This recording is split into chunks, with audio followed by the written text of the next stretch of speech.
Assalamualaikum teman-teman semua, kembali lagi di Lanbila Channel Sharing to be Learn. Kali ini kita akan membahas tentang sejarah gangguan autisme. Pertama kali pada tahun 1908 sampai 1911. Istilah autism ini digunakan oleh Eugene Bleuler, seorang psikiatris dari Swiss, terhadap penyandang skizofrenia dewasa dengan ciri suka menarik diri dari interaksi sosial dan lingkungan, seolah mereka punya dunianya sendiri. Kata autism ini diambil dari bahasa Yunani. Autis artinya sendiri dan ism yang berarti kegiatan. Selanjutnya ada grupnya Efimovna Sukhareva, salah seorang psikiater dari Soviet. Dia salah seorang yang secara detail mendeskripsikan gejala autistik pada tahun 1925.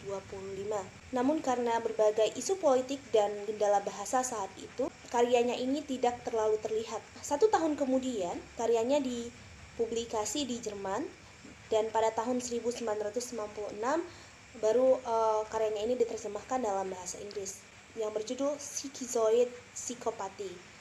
Dan kemudian kata skizoid ini diganti menjadi autistik. Selanjutnya ada Leo Kanner yang merupakan seorang psikiatris di Universitas Johns Hopkins di Amerika Serikat. Nah, pada karyanya yang berjudul Autistic Disturbance of Affective Contact yang dimuat pada jurnal Nervous Child, merupakan salah satu tulisan yang terkenal pada abad 20, di mana karyanya ini mengobservasi 11 kasus pada anak-anak, 3 anak perempuan, dan 8 anak laki-laki. Dan observasinya ini, 11 anak tersebut memiliki intelijensi yang tinggi, tapi berkeinginan kuat untuk menyendiri dan obsesif kepada kesamaan yang terus-menerus. Penelitiannya ini dimulai pada tahun 1938, di mana 9 dari 11 anak yang dia teliti memiliki kesamaan terhadap sosial ekonomi dan juga latar belakang budayanya. Banyak kesamaan yang dia temukan pada 11 anak ini, di mana diantaranya adalah acuh terhadap kehadiran orang-orang di sekitarnya, bahkan tidak masalah terhadap ketidakhadiran ayah atau ibunya, sering terpaku pada satu benda, dan juga takut ketika melihat atau mendengar beberapa benda-benda tertentu. Beberapa anak mengalami masalah terhadap komunikasi, tidak mau berbahasa, ekolali seperti mengulang-ulang kata yang kita sebutkan. Ciri-ciri dari anak-anak tersebut kemudian dia namakan dengan early infantile autism.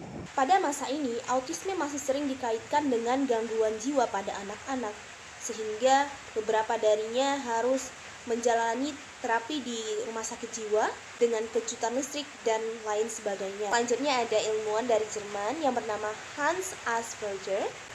Penelitiannya juga dimulai pada tahun 1938, tapi karyanya ini baru tersebar luas di tahun 1944. Ilmuwan ini mengidentifikasi kondisi yang digambarkan seperti Kanner, tetapi dengan bentuk yang lebih ringan. Kondisinya ini dia sebut dengan Asperger atau Autistic Psychopathy. Nah, sekarang lebih sering kita dengar dengan nama sindrom Asperger.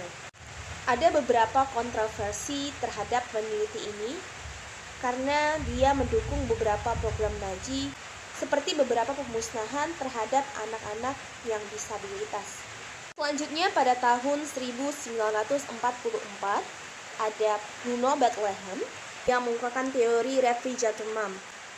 Pada karyanya, dia memuat bahwa seorang anak dapat menjadi autistik karena ketidakacuhan ibu mereka. Orang tua yang memiliki anak penyandang autisme biasanya lebih mementingkan pekerjaan dan tujuan dirinya daripada anaknya, sehingga lahirlah teori ini. Akan tetapi saat ini, teori ini masih menjadi salah satu penyebab kenapa anak menjadi autistik, dan bukan menjadi penyebab utama terhadap gangguan autistik itu sendiri.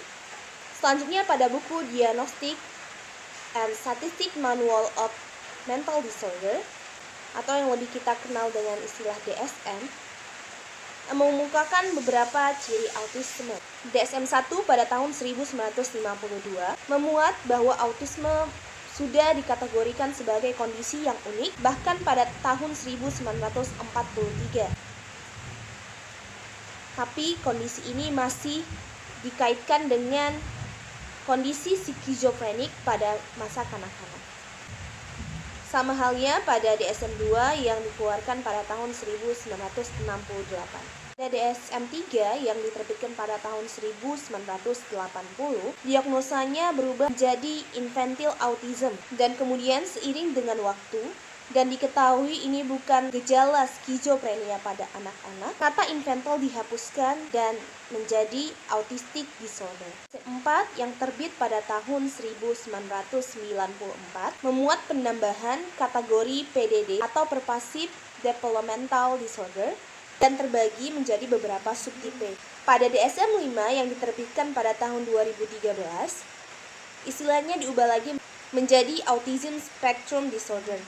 Dan ada dua subtipe yang dikeluarkan dari payungnya, yaitu Rett Disorder dan Childhood Disintegrative Disorder. Klasifikasi dari dua subtipe ini adalah orang-orang yang pernah normal dan sudah pasti terjadi karena genetik. Pada tahun 2007, PBB menetapkan 2 April sebagai World Autism Awareness Day atau Hari Kesadaran Autis Sedunia. Sejak 2008, hari ini diperingati secara global untuk mendorong tingkat kepedulian dan kesadaran masyarakat terhadap autisme ini sendiri. Nah, sekian dulu dari saya. Sampai berjumpa lagi di konten-konten selanjutnya. Assalamualaikum.